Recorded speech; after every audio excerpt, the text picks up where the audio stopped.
Hello, welcome to the topic of cardiology. We shall be talking about atrial fibrillation today.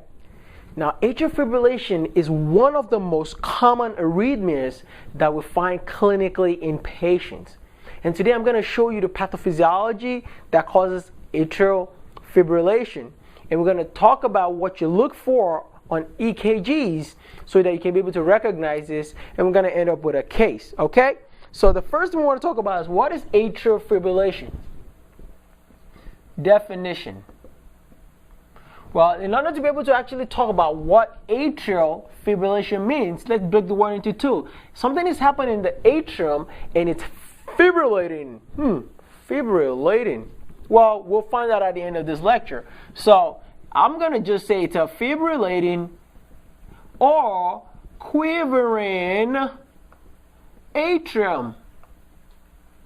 What does that mean? Well, let's draw out the structure of a heart and see what actually happens inside the human heart. So here's our heart, right? And we've got, let's see here. There we go. Very good. So inside the heart, we know we've got two atriums.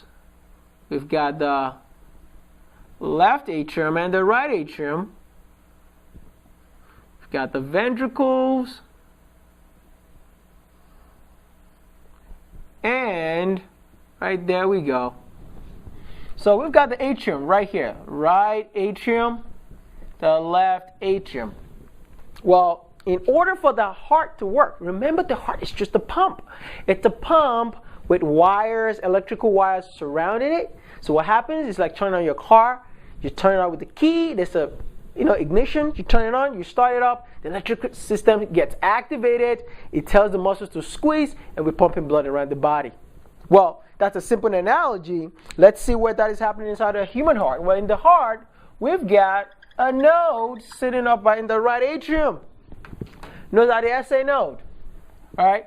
So the SA node normally fires, and when it fires, it causes depolarization of the muscles, and this depolarization is going to affect the atrium. When the atrium gets depolarized, they squeeze, right? That's called atrial contraction. Very easy, right? It's a nice rhythm when the SA node fires. The atrium is supposed to undergo atrial contraction, which makes sense, right? The atrium gets the action potential fired across it. Then the muscles get depolarized and they squeeze. But then the way it works is the atrium squeezes at the same time. It's a nice rhythm. It squeezes, and when they squeeze, blood trickles down easily. When the valves are going to open up, right? We've got the tricuspid valve and the mitral valve here, and the blood trickles down into the ventricles.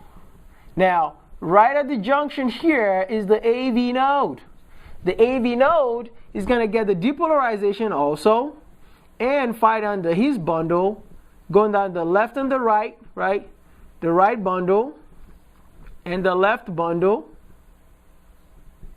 and eventually to the Purkinje fibers, and then the ventricles are going to depolarize. While the ventricles are depolarizing, getting the action potential firing down, right? They're receiving blood, and the atrium squeezes that little extra blood into the ventricles so that it goes from the ventricle. Now, once they depolarize, they squeeze up the blood and goes into the aorta, right? And the aorta gets the blood to the rest of the body, to the brain, to the kidneys, and the organs.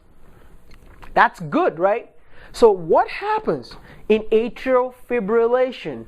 Well, I'm going to tell you a story about atrial fibrillation.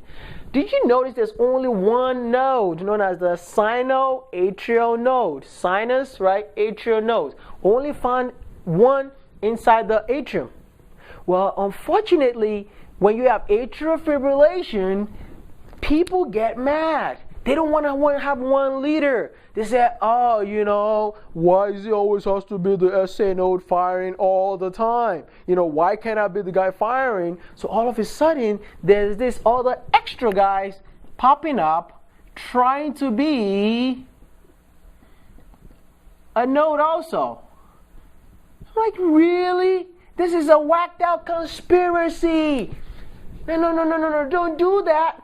Why you? Well, before we go ahead, look. Now we've got multiple different ectopic focuses inside the atrium, and everybody wants to fire. Well, normally, this is what happens. When the atrium fires, right? When the SA node fires, and you look at your electrocardiogram, you see a P wave, right? A P wave means all this atrium is depolarized. It just means atrial depolarization. And then once the atrium depolarizes, then the ventricle depolarizes and you see a QRS, right? But remember, while the ventricle is depolarizing, the atrium has to repolarize, so it gets buried in the QRS complex. So we see a P wave, right? Beautiful, nice upward P wave, right? And then once the ventricles repolarize, we get a T wave. So we get QRS complexes, right? And that's beautiful, PQRST. We made it very easy in medicine. But how do we recognize when a patient has atrial fibrillation on an electrocardiogram? Check this out. Now, normally the reason why we have this beautiful P wave means we've got a sinus rhythm, right? We've got an SA node that's firing and all the atrium are depolarizing and contracting together. But guess what? Now we've had multiple ectopic focuses in atrial fibrillation. What happens is now there's different guys shooting fireworks in the atmosphere, right? So think about it. Go out at night and you see a lot of fireworks.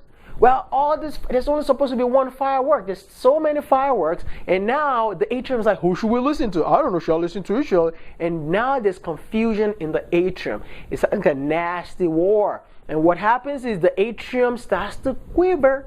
It starts to quiver because rather than having depolarization and contraction, depolarization, contraction, the atrium's like, we've got so many of you guys. We don't know. Should we listen to the boss? Should we listen to this guy? And then the atrium starts to quiver, right? It starts to dance. I call it the dancing atrium. You might think that is cool. No, it's not cool because your cardiac output, a little bit of your cardiac output depends on the extra blood that's squeezed during atrial contraction into the ventricles to get the blood to the rest of your body. So what eventually happens in atrial fibrillations is the atrium doesn't contract well, and there's stasis of blood at the end of ventricular relaxation. When the ventricles relax and they're waiting for that little drop of blood left, and the atrium is like, what should we do? I don't know. Maybe we should keep this blood. Well, then the blood starts to sit into the atrium. That is called stasis, right? So now we don't have atrial contraction. We have blood stasis, secondary to atrial quivering. Now, this is not good for the body because that means the body is not getting the full maximum cardiac output from the heart because it's a little bit of blood getting left out behind inside the atrium. Now you're probably wondering, what can cause this to happen? Well, let's go over the causes of atrial fibrillation. And once we talk about causes of atrial fibrillation, then we'll be able to show you what it looks like in an electrocardiogram. So causes, the mnemonic for atrial fibrillations is caused by the pirates. The pirates are coming in, and once the pirates come in, they are the one that's causing the problem. Well, the mnemonic stands for pulmonary, and the pulmonary means patients that have pulmonary embolism. Pulmonary embolism. Well, if patients develop pulmonary embolism, how can they develop atrial fibrillation? Well, the problem is, if you have a saddle embolus that comes and sits over here inside the pulmonary arteries, unfortunately, this patient, when the heart is trying to contract against a big pulmonary PE, the ventricles cannot get blood out, so you get increased ventricular and diastolic pressure, which is going to transmit into the atrium. The atrium is very thin. It doesn't like to be touched. They like to be sexy. They don't want to be touched. But the problem is, once they get stretched out to the limit, that can cause the atrial muscles not to be functioning well. So these patients can develop atrial fibrillation. So you see that? Right in there, this patient, once the atrium stretches out, like, take a little yawn. Now they can't contract very well. Okay? It's like getting stretch marks. All right? Also, what other pulmonary diseases can cause atrial fibrillation? COPD. COPD, chronic obstructive pulmonary disorder. Patients with COPD develop a lot of hypoxic vasoconstriction in their lungs, which increase pulmonary pressures and also causes this patient. Hey, thank you so much for watching the video. I hope you learned a lot. Are you studying for the USMLE Step 1 or Step 2? Are you studying for the NCLEX, or you're currently in nursing school as a nursing student? Are you a PA student currently in school or studying for your PANCE exam? Or are you a nurse practitioner student or trying to take your NP board exam? Listen, I've got super awesome content for you. If you truly love this video and it simplified your learning process, I want you to check out my website below. I've listed all the list of exams, whether you're studying for any of this board exam, and all I want you to do is click on the link right now below so that you can take you directly to my website. For USMLE, just go to smashusmle.com.